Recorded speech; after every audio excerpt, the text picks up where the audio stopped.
రాసి ఇచ్చేస్తున్నారు వాళ్ళకి. అది అవును. దాని మీద సంపాదన వాళ్ళదేనంట. ఇది ఒక విచిత్రమైనటువంటి ధోరణి.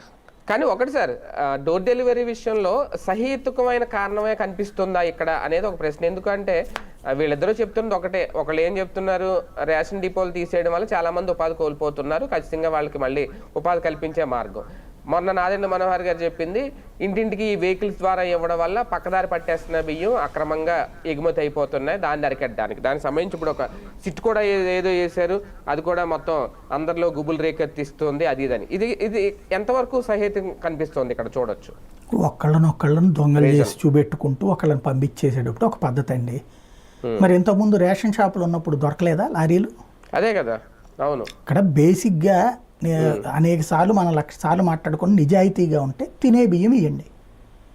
తినే బియ్యం ఇచ్చాక అమ్ముకుంటే తప్పు. జనం తినని బియ్యం ఇచ్చి, అది కేవలం ఆఫ్రికా ఖండంలో అట్లాంటి దేశాల్లో మాత్రమే తినే బియ్యం ఇచ్చి, అది మాత్రమే ఇక్కడ పంట పండించి, దాని మీద ఎందుకు రచ్చ? ఇక అదే కదా. వెహికలోడు అమ్ముకుంటాడు, వెహికలోడు కాకపోతే రేషన్. ఇంకోటి, రేషన్ షాప్ వాళ్ళ ఉపాధి పోలేదే ఇక్కడ. రేషన్ షాపు వాళ్ళ కమిషన్ వాళ్ళకి వచ్చింది.